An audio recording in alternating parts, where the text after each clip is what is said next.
بسم اللہ الرحمن الرحیم۔ السلام علیکم۔ سلطان کی رعایا میں موجود حکیم کے چرچے تب تو مزید اس سلطنت میں پھیلنے لگے جب یہ خبر پھیلنے لگی کہ سلطان کی کنیز خاص حاملہ ہو چکی ہے۔ یہ بات ناقابل یقین تھی۔ کنیز کا رو رو کر برا حال تھا کیونکہ کنیز کا شوہر 2 ماہ پہلے ہی وفات پا چکا تھا۔ وہ شکوہ کنہ نظروں سے سلطان کو دیکھنے کے بعد کہنے لگی، حضور محترم، آپ کے کہنے پہ میں اس حکیم سے علاج کی خاطر تو چلی گئی، لیکن اب لوگ مجھے عجیب نظروں سے دیکھنے لگے ہیں۔ آخر میں سب کو کیسے یقین دلاؤں گی کہ میں نے کوئی گناہ نہیں کیا؟ مجھے اس حکیم کے علاج پر پختہ یقین ہو چکا ہے۔ کچھ تو علم خاص اس کی دسترس میں موجود ہے کہ مجھ جیسی بیوہ کنیز جب اس کے پاس گئی تو حکیم کے خاص پانی نے مجھے بھی حاملہ کر دیا۔ سلطان، خدا آپ کا سایہ ہمیشہ ہمارے سروں پر سلامت رکھے۔ آپ کی بارگاہ میں اس حقیر خادم کی طرف سے یہ چھوٹا سا تحفہ قبول کیجیے۔ سلطان کا دربان بڑے بادب طریقے سے ایک گھٹنا ٹیک کر سلطان کے سامنے حاضر ہوا تھا۔ اس کے ہاتھ میں ایک تشت تھا جسے اس نے اپنے ہاتھوں پر بلند کر رکھا تھا اور سر کو جھکا کر اسے سلطان کو پیش کیا تھا۔ سلطان نے اپنے سامنے ایک مرتبہ پھر عمدہ قسم کی مٹھائی دیکھی تو چہرے پر مسکراہٹ چھا گئی۔ اس دربان کا نام مغیث بن شجر تھا۔ سلطان آگاہ تھے کہ گزشتہ 10 سال سے وہ بے اولاد تھا۔ یوں اس کے چہرے پر اولاد آنے کے بعد کی خوشی دیکھ کر سلطان بھی مسکرا اٹھے۔ گزشتہ کئی دنوں سے ان کے دربار میں میٹھا بھجوایا جا رہا تھا۔ وجہ یہی تھی کہ پچھلے 1 ہفتے سے لگاتار سلطان کے محل میں کام کرنے والے ملازموں کے ہاں بچوں کی پیدائش ہو رہی تھی۔ کبھی رعایا کی جانب سے کوئی تحفہ موصول ہو رہا تھا تو کبھی محل کی رکھوالی پر مامور نوکروں کی طرف سے۔ یہ بات سلطان کے لیے حیران کن تھی کیونکہ بچوں کی پیدائش اس شرح سے آج سے پہلے نہیں ہوئی تھی۔ جب دربار میں موجود ایک خاص مقرر سے اس بارے میں سوال کیا تو جو بات پتہ چلی اس نے سلطان کو چونکنے پر مجبور کر دیا۔ وہ حیرت کی انگلی لبوں میں دبا کر سوچنے لگے کہ میری سلطنت میں یہ سب کچھ ہو رہا ہے اور میں ہی لا علم ہوں۔ بات ہی کچھ ایسی تھی۔ وہ شخص جو باادب طریقے سے سلطان کے سامنے کھڑا تھا کہنے لگا کہ حضور، اگر آپ کے علم میں یہ بات اب تک نہیں آئی تو میں معذرت چاہتا ہوں، مگر یہی حقیقت ہے۔ گزشتہ 3 سالوں سے یہاں سلطنت میں موجود ایک گاؤں ہے جہاں پر ایک حکیم رہتا ہے۔ شروع میں تو وہ کچھ زیادہ مشہور نہیں تھا، لیکن جیسے جیسے اس کے ہاتھوں سے لوگوں کو شفا ملنے لگی تو دیکھتے ہی دیکھتے مشہور ہو گیا۔ اب تو دور دراز سے لوگ کئی دنوں کا سفر کر کے اس تک پہنچ رہے ہیں، اپنی عورتوں کو حکیم کے پاس بیچتے ہیں کیونکہ اس کے پاس کچھ ایسا نسخہ ہے کہ جو بھی خاتون ایک مرتبہ اس حکیم کے پاس جاتی ہے تو وہ ضرور حاملہ ہو جاتی ہے۔ سلطان نے یہ سنا تو اگلے پل اپنی نشست سے اٹھ کھڑے ہوئے۔ عقب میں ہاتھ باندھ کر وہ چلنے لگے اور ہاتھ کی انگلی سے اس مقرر کردہ خاص غلام کو بھی اشارہ کیا کہ میرے پیچھے چلو اور مجھے اس کے بارے میں تفصیل بتاؤ۔ وہ شخص تفصیلاً بتانے لگا کہ وہ حکیم تو سبھی حکیموں کا باپ معلوم ہوتا ہے۔ میرے اپنے خاندان کی کئی عورتیں حکیم کے پاس گئی تھی۔ وہ عورت کی پہنی ہوئی قمیض کو ایک خاص پانی میں ڈبو کر واپس دے دیتا ہے۔ جو بھی عورت اس قمیض کو پہنتی ہے اسی مہینے امید سے ہو جاتی ہے۔ سلطان کے لیے یہ بات حیران کن تھی۔ بہرحال جب اپنی رعایا میں اس طرح کے بہت سے واقعات سنے تو انہیں یقین کرنا ہی پڑا، کیونکہ کئی طرح کے خدشات تھے جو ذہن میں آ رہے تھے۔ آخر ایسا کون سا پانی تھا جس میں عورت کی قمیض بھگونے کے بعد پہننے کے لیے دی جاتی تھی اور پھر وہ حاملہ ہو جاتی تھی؟ سلطان کا تجسس بڑھنے لگا تھا۔ اس حکیم سے ملنا چاہتا تھا، لیکن سلطان کا خادم ایک اور راز سے پردہ اٹھاتے ہوئے کہنے لگا کہ حضور، وہ حکیم صرف عورتوں سے ہی ملاقات کرتا ہے۔ آج تک کوئی مرد اس کے حکیم خانے میں جاتے ہوئے دیکھا نہیں گیا۔ صرف عورتیں ہی ہوتی ہیں جو اپنے مسائل لے کر وہاں جاتی ہیں اور ان کی گود بھر جاتی ہے۔ سلطان نے ہاتھ کے اشارے سے اس خادم کو وہاں پر بھیج دیا۔ وہ اپنے محل کے ہی عقب میں موجود باغ میں چہل قدمی کرنے لگے۔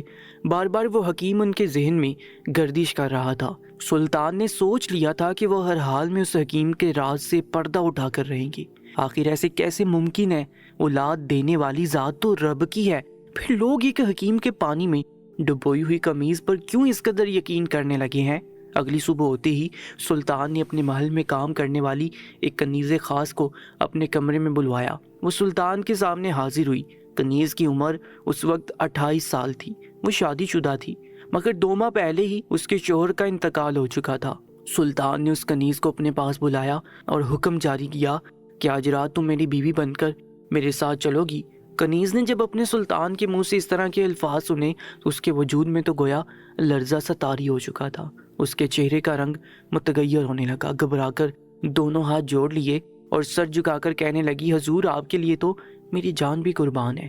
بھلا میں حقیر سی کنیز، بھلا آپ کی بیوی بننے کی سعادت حاصل کیسے کر سکتی ہوں؟ میں تو ایک لمحے کے لیے بھی سوچ نہیں سکتی۔ لیکن اگلی پل سلطان نے بڑے ہی دھیمے لہجے میں اسے اس حکیم کے بارے میں آگاہ کیا اور یہ بھی یقین دہانی کروائی کہ ہمیں اس حکیم کے راز سے پردہ اٹھانا ہے۔ یہ بات بھی یاد رکھو کہ یہ راز میرے اور تمہارے بیچ راز رہے گا۔ میں بیس بدل کر تمہارے ساتھ جاؤں گا، مگر چونکہ اس حکیم کے پاس صرف خواتین جا سکتی ہیں، اس لیے تم اندر کے تمام تر حالات و واقعات سے مجھے آگاہ کرو گی۔ کنیز نے جب یہ سنا تو فوراً مان گئی۔ چنانچہ سلطان کو رات کا انتظار تھا۔ جیسے ہی رات گہری ہوئی اور ہر سو اندھیرا چھانے لگا تو سلطان نے اپنا بیس رعایا کی طرح بدلا، ایک عام بسیدہ سا لباس زیب تن کیا اور کنیز کو بھی بلوایا۔ اس کا لباس بھی بالکل عام سا لباس تھا اور ایک چادر دی گئی جس سے وہ اپنا چہرہ چھپا سکے۔ سلطان کنیز کو لے کر اس علاقے کے لیے نکل چکے تھے جہاں پر وہ حکیم عورتوں کا علاج کیا کرتا تھا۔ تشویشناک بات یہ تھی کہ وہ عورتوں کو رات کے وقت اپنے حکیم خانے میں بلایا کرتا تھا اور رات کے وقت ہی ان کا یہ علاج کیا کرتا تھا۔ کچھ ہی دیر بعد اس حکیم خانے کے باہر سلطان اپنی کنیز کے ساتھ پہنچ چکے تھے۔ سلطان نے اپنا چہرہ ڈھک رکھا تھا تاکہ انہیں وہاں پر کوئی پہچان نہ سکے۔ کنیز اشارہ ملتے ہی اس حکیم خانے کے اندر چلی گئی۔ سلطان باہر کھڑے حکیم خانے کا جائزہ لینے لگے جو کہ محلے میں ہی موجود تھا۔ پورا محلہ اندھیرے میں ڈوبا ہوا تھا سوائے اس گھر کے جس کے صحن میں روشنی باہر تک دکھائی دیتی تھی۔ چاروں طرف سے اس حکیم خانے کا جائزہ لینے کے بعد سلطان نے ایک جانب سے دیوار پر چڑھ کر اندر کا منظر دیکھنے کا فیصلہ کیا تاکہ وہ اندازہ لگا سکیں کہ وہ حکیم اندر کیا کر رہا ہے۔ سلطان نے ایک جانب سے دیوار پر چڑھ کر دیکھا تو جو منظر دکھائی دیا وہ وہیں پر ساکت ہو چکے تھے، کیونکہ سامنے خواتین قطار میں کھڑی تھی۔ وہاں پر ایک کمرہ موجود تھا جس میں شاید حکیم بیٹھا تھا۔ وہاں پر جتنی بھی خواتین تھیں ان سب نے اپنی قمیض کا اگلا حصہ پھاڑ رکھا تھا۔ سلطان بڑے غور سے وہاں پر آئی ہوئی خواتین کو دیکھنے لگے تھے۔ خواتین کی زیادہ سے زیادہ عمر 35 سال تھی اور کم سے کم 18 سال تک کی لڑکیاں وہاں پر موجود تھیں۔ لڑکیوں کی تو قطار بندھی ہوئی تھی، جو بھی خاتون اندر جاتی 15 منٹ بعد ہی باہر آتی تھی۔ کنیز بھی کچھ دیر بعد اس حکیم کے کمرے میں داخل ہو چکی تھی۔ سلطان باہر کھڑے انتظار کر رہے تھے کہ کب کنیز باہر آئے اور بتائے کہ اندر کیا کچھ ہوا ہے۔ سننے میں تو آیا تھا کہ عورتیں حکیم پر اندھا اعتبار کرتی ہیں، اس کے دیے ہوئے نسخے سے بانج عورت بھی ماں بن جاتی ہے۔ تقریباً 15 منٹ بعد وہ کنیز باہر آ چکی تھی۔ جیسے حکیم خانے سے باہر آئی تو سلطان نے کنیز کو گھوڑے پر بیٹھنے کا کہا تاکہ واپس محل جایا جا سکے، لیکن اگلے پل لڑکھڑاتی ہوئی کنیز سلطان کے سامنے دیوار کا سہارا لیتے ہوئے ہانپ رہی تھی۔ اس کی حالت بہت خراب تھی۔ سلطان اپنے ساتھ کچھ خادموں کو بھی لایا تھا جو کچھ دوری پر موجود سلطان کے اشارے کا انتظار کر رہے تھے۔ سلطان نے فوراً اشارہ کیا تو وہ آگے بڑھ کر اس کنیز کو تھام چکے تھے۔ بڑے دھیان سے اسے واپس محل میں لایا گیا۔ اس کی حالت بہت خراب تھی۔ سلطان نے جب خود آگے بڑھ کر اس کنیز کو دیکھا تو ٹھٹک کر رہ چکے تھے، کیونکہ کنیز نے جس رنگ کا لباس زیبتن کیا ہوا تھا اس کے وجود سے غائب تھا۔ اس کی جگہ ایک نیا لباس کنیز کے بدن پر موجود تھا۔ کنیز کی حالت تھوڑی خراب ہو رہی تھی۔ فوراً کنیز کو دوا دی گئی جس سے اس کی طبیعت کچھ بہتر ہوئی۔ سلطان سے کہنے لگی، سلطان وہ حکیم بہت پہنچا ہوا ہے، اس کے علاج سے سچ مچ عورتیں حاملہ ہو جاتی ہیں۔ میرا تو اس پر یقین ہو چکا ہے کہ وہ کوئی ڈونکی نہیں بلکہ سچ میں وہ علاج کرتا ہے۔ کنیز بھی اس حکیم کی طرفدار ہو چکی تھی۔ سلطان نے پوچھنا چاہا کہ اس کمرے میں جانے کے بعد تمہارے ساتھ کیا ہوا؟ اگلے پل کنیز سوچ میں پڑ چکی تھی۔ اس نے اپنے وجود کو دیکھا، پھر اپنے وجود پر موجود اس لباس کو، پھر کچھ سوچتے ہوئے کہنے لگی کہ میں اس حکیم کے پاس گئی تو اس نے مجھ سے میری قمیض مانگی جو میں نے زیبتن کر رکھی تھی۔ میں نے اپنی قمیض کا پھٹا ہوا حصہ پھاڑ کر اس حکیم کو دیا، لیکن اس کے بعد اس نے اپنے پاس پڑا ہوا ایک لوہے کا اوزار اٹھایا اور کنیز جو کچھ بتا رہی تھی سلطان سب سن رہا تھا۔ جیسی کنیز کے الفاظ ختم ہوئے تو سلطان اشتعال میں آ چکا تھا۔ فوراً سپاہیوں کو حکم دیا کہ جاؤ اور جا کر اس حکیم کو پکڑ کر یہاں لاؤ، میں مزید اسے یہ سب کچھ کرنے نہیں دے سکتا۔ سلطان اس بات سے انجان تھے کہ ایسا کرنے کے بعد وہ اپنی رعایا کو ہی اپنے خلاف کرنے والے ہیں۔ کچھ ہی دیر بعد سپاہی اس حکیم کو پکڑ کر دربار میں لا چکے تھے۔ وہ حکیم پریشان حال تھا۔ جب سلطان کو سامنے بڑے غضبناک انداز میں دیکھا تو فوراً کہنے لگا، سلطان محترم، مجھ سے کون سی ایسی غلطی سرزد ہو گئی جو آپ کے دربار میں مجھے یوں حاضر ہونا پڑا؟ اگر مجھ سے کوئی کوتاہی ہوئی ہے تو مجھے بتائیے، آخر میں اس معاملے میں اپنی صفائی پیش کر سکوں۔ سلطان نے وہاں پر کھڑے سپاہیوں کو واپس بھیج دیا۔ کہنے لگے کہ تم بے اولاد عورتوں کے ساتھ کیا کرتے ہو؟ اس سوال پر وہ حکیم چونکا تھا، لیکن حاضر دماغی کے ساتھ کہنے لگا، سلطان محترم، میں تو ایک ادنا سا حکیم ہوں۔ میرے پاس جو بھی عورت بے اولادی کا دکھ لے کر آتی ہے، میں اس کا دکھ سنتا ہوں اور پھر اس کا علاج کر دیتا ہوں۔ میرے علاج سے وہ عورت جلد حاملہ ہو جاتی ہے اور مجھے دعائیں دیتی ہے۔ مگر سلطان اگلے ہی پل جا کر اس کے مقابل کھڑے ہوئے تھے۔ سوال کرنے لگے کہ تم عورتوں کی قمیض پھاڑ کر اسے کس پانی میں ڈبوتے ہو؟ تمہارے حکیم خانے میں جب کوئی عورت داخل ہوتی ہے تو اس کا لباس کچھ اور ہوتا ہے، مگر جب وہ حکیم خانے سے باہر آئے تو اس کے لباس کا رنگ تبدیل ہو چکا ہوتا ہے۔ اس بارے میں تم کیا وضاحت دینا چاہتے ہو؟ اس بات پر وہ اپنی آنکھوں میں موٹے موٹے آنسو لے آیا۔ کہنے لگا، کیا بلا وجہ میری نیت پر شک کر رہے ہیں؟ کیا آپ کو میری سفید ریش دیکھ کر لگتا ہے کہ میں کوئی غلط کام کروں گا؟ میرے پاس بہت سارے حکیمی نسخے ہیں۔ جو پانی میں نے اپنے پاس رکھا ہوتا ہے وہ دراصل ایک عام پانی ہے جو کہ پاس ہی کنویں سے بڑھ کر لاتا ہوں۔ اس میں تھوڑی بہت رنگ کی آمیزش کر دیتا ہوں۔ دراصل وہ پانی میں نے اس لیے اپنے پاس رکھا ہوتا ہے تاکہ اپنے پاس آنے والی عورتیں یہ یقین کر لیں کہ میں ان کے ساتھ ایک خاص قسم کا عمل کرنے والا ہوں۔ جو لباس خواتین نے پہنا ہوتا ہے اس کا کونا پھاڑ کر اس پانی میں بھگو دیتا ہوں اور پھر اس کے بدلے انہیں ایک نیا لباس پہننے کو دیتا ہوں۔ انہیں یقین دلاتا ہوں کہ اگلے 7 دن تک اپنے شوہر کی نافرمانی مت کرو۔ کوشش کرو کہ تمہاری وجہ سے اس کے ماتھے پر بل نہ پڑیں، اور اسی کے ساتھ یہ دوا ہر رات سونے سے پہلے کھا کر سوئیں۔ تمہاری گود میں ضرور خوشیاں لوٹ آئیں گی۔ وہ حکیم رو رو کر سلطان کو اپنے بارے میں بتا رہا تھا۔ کہنے لگا کہ ایسا کرنے سے وہ خواتین جو اپنے شوہر سے ہر وقت لڑتی رہتی ہیں، بلا وجہ گھر میں بدمزگی پھیلاتی ہیں، جس سے شوہر بھی ان سے دور ہو جاتے ہیں۔ میری ایسی بات کہنے سے انہیں اتنا یقین ہو جاتا ہے کہ وہ پھر اپنے شوہر کے ساتھ اپنا رویہ درست کر لیتے ہیں، اور پھر میرے دیے ہوئے نسخے کے استعمال سے جلدی ان کی گود میں خوشیاں لوٹ آتی ہیں۔ سلطان نے جب یہ بات سنی تو سوچ میں پڑ چکے تھے۔ ایک نظر دوبارہ اس حکیم کو دیکھا اور پھر اسے وہاں سے جانے کا اشارہ کر دیا۔ وہ حکیم سلطان کا شکریہ ادا کرتے ہوئے وہاں سے جا چکا تھا۔ آج تک کوئی بھی ایسی شکایت نہیں آئی تھی جو حکیم کے خلاف ہوتی، نہ ہی آج تک کسی خاتون نے یہ کہا تھا کہ حکیم نے اس کے ساتھ بدسلوکی کی ہے یا کسی بھی طرح کی غیر اخلاقی حرکت کی ہے۔ کنیز نے بھی یہی کہا تھا کہ اس نے ایک لوہے کی اوزار سے میری آستینوں کو کاٹا تھا، پھر میری پنڈلی سے تھوڑا بہت کپڑا کاٹ کر اسے خاص قسم کے پانی میں بھگو کر دے دیا تھا، لیکن نہ جانے کیوں مجھے چکر سے آنے لگے۔ سلطان کو لگا تھا کہ یہ معاملہ صرف اتنا ہی ہوگا، اس کے بعد دوبارہ اس طرح کی نوبت نہیں آئے گی۔ لیکن کچھ ہی روز بعد ایک اور عورت روتے ہوئے دربار میں داخل ہوئی۔ رعایا کے مسائل سننے کا وقت ختم ہو چکا تھا، اس لیے باہر کھڑے خادم اس عورت کو سمجھانے لگے کہ سلطان سے ملنے کا وقت ختم ہو چکا ہے، تم کل آنا۔ لیکن سلطان کے کانوں تک جب اس عورت کے رونے کی آواز گونجی تو انہوں نے اس عورت کو اندر آنے کا اشارہ کیا تھا۔ وہ عورت روتے ہوئے اندر داخل ہوئی۔ اس کی حالت بہت غیر تھی، بال بکھرے تھے، رو رو کر اس کا چہرہ سوج چکا تھا۔ روتے ہوئے ہاتھ جوڑ کر سلطان کے سامنے آئی اور سلطان کے قریب گھٹنوں کے بل بیٹھ کر رونے لگی کہ خدا را مجھے انصاف دلائے، وہ حکیم میرا بچہ کھا گیا، خدا را مجھے انصاف دلا دے۔ وہ عورت مسلسل رو رہی تھی۔ حکیم کے پاس کھڑے خادم کو پانی کا گلاس اس خاتون کی جانب بڑھانے کا کہا۔ پانی پی کر اس خاتون کو کہا کہ وہ بے فکر ہے، وہ سلطان کے دربار میں آ چکی ہے، جہاں پر کسی کے ساتھ آج تک سلطان نے ناانصافی نہیں ہونے دی۔ تم پرسکون ہو کر بتاؤ کہ کیا ہوا ہے تمہارے ساتھ، کیا نام ہے اس حکیم کا؟ وہ عورت بڑی حوصلے سے اپنے ہاتھ بحال کرتے ہوئے کہنے لگی، سلطان محترم، میری اولاد نہیں تھی۔ میری ساس اور میرا شوہر مجھے بار بار اصرار کرتے تھے کہ میں اس حکیم کے پاس جا کر اپنا علاج کرواؤں۔ میں بڑی ہی پاک دامن اور 5 وقت کی نماز کی پابند خاتون تھی، لیکن جب بار بار میری ساس اور شوہر نے مجھے مجبور کیا تو میں اس مشہور حکیم کے پاس چلی گئی، جس کے بارے میں مشہور تھا کہ وہ رات کے وقت اپنے پاس آنے والی خاتون کی قمیض کو اپنے خاص پانی میں ڈبو کر واپس دے دیتا ہے۔ مجھے شروع سے ہی اس حکیم پر شک تھا، لیکن جب میں اس کے حکیم خانے میں داخل ہوئی تو وہاں پر ایک خاص قسم کی خوشبو تھی، جس کو سونگھنے کے بعد مجھے گویا اپنے اعصاب ڈھیلے ہوتے محسوس ہونے لگے۔ نہ جانے اس کے بعد میرے ساتھ وہاں پر کیا ہوا۔ میں حکیم سے ایک فاصلے پر بیٹھ گئی۔ حکیم نے مجھے کچھ ادویات دیں اور پھر کہنے لگے کہ اپنی قمیض اتار کر میں اس پانی میں بھگونے کے لیے دے دوں۔ سامنے ہی ایک بڑے سے تشت میں عجیب سے رنگ کا پانی موجود تھا۔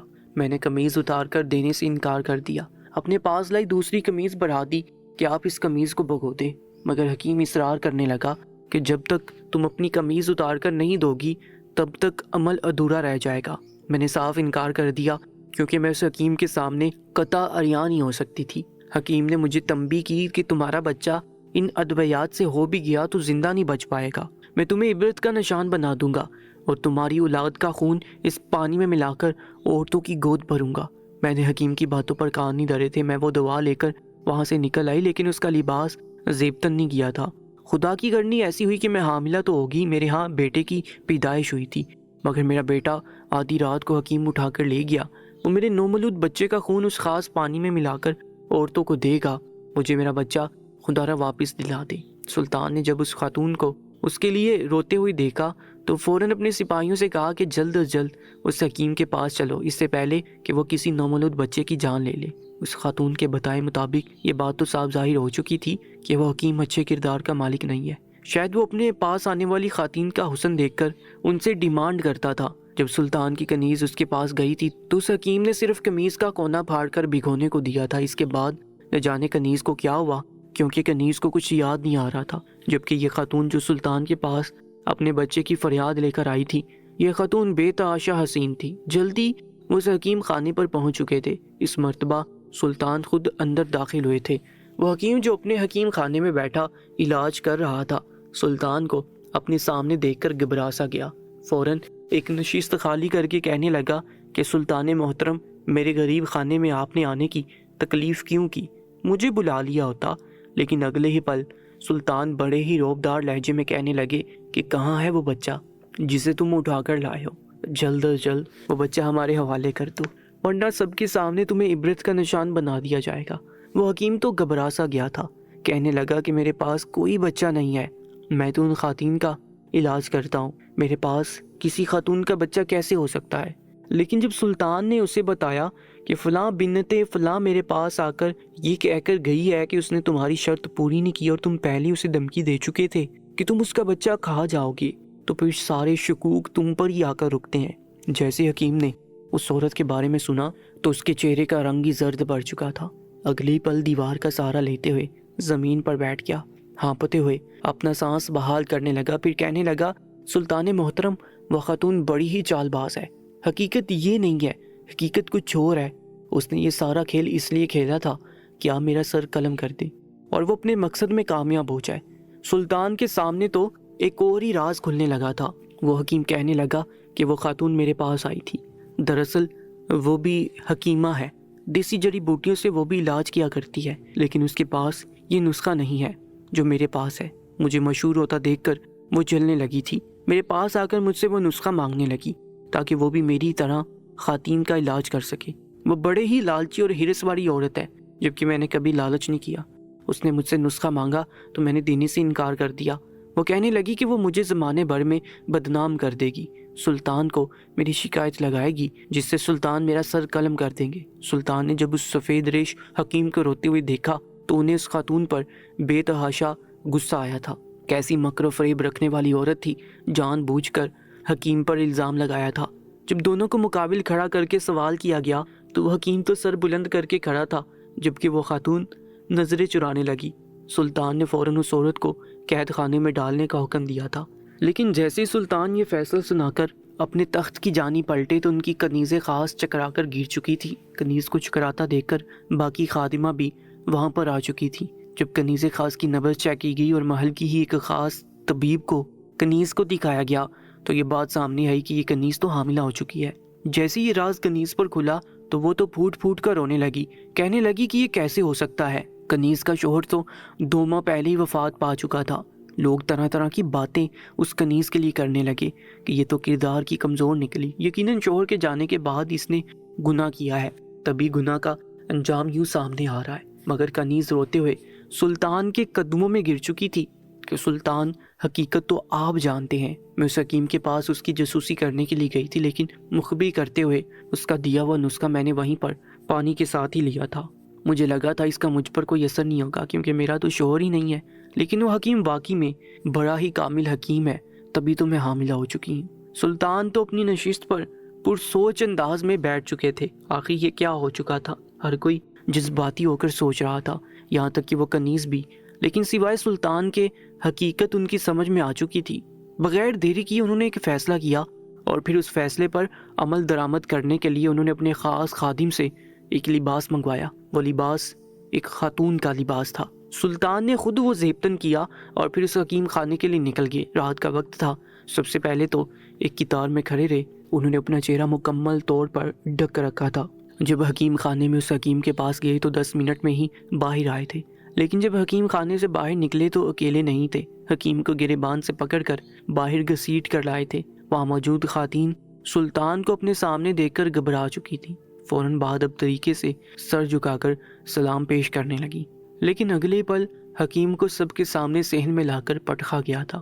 حکیم گھبرا چکا تھا، رونے لگا، ہاتھ جوڑ کر کہنے لگا، سلطان محترم مجھے معاف کر دیں، مجھ سے بہت بڑی غلطی ہوگی، میں یہ علاقہ چھوڑ کر چلا جاؤں گا، خدا را مجھے کوئی سخت سزا مت دیجیے گا۔ سبھی خواتین کا تو وہاں پر ایک ہجوم سا اکٹھا ہو چکا تھا۔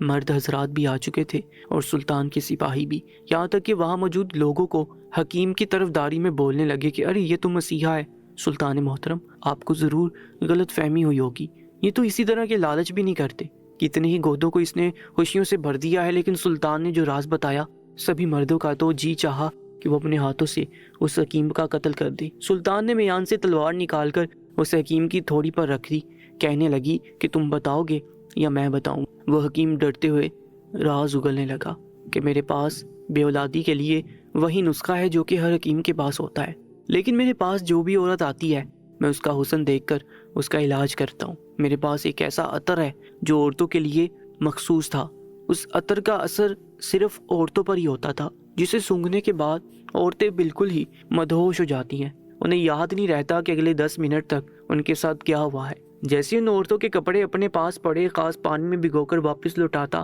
اور انہیں سونگھنے کا کہتا، اسی پل وہ عطر ان خواتین کے اعصاب پر حاوی ہو جاتا اور اس کے بعد ان عورتوں کی عصمت پامال کر دیا کرتا، پھر انہیں ایک ایسا نسخہ کھانے کو دیتا جسے کھا کر ان کے دماغ میں وہ اثر زائل ہو جاتا، اور پھر میرے پاس آنے والی 90% خواتین اسی وجہ سے حاملہ ہوئی تھی۔ سلطان محترم پر اس خاص عطر کا کوئی اثر نہیں ہوا کیونکہ یہ مرد تھے۔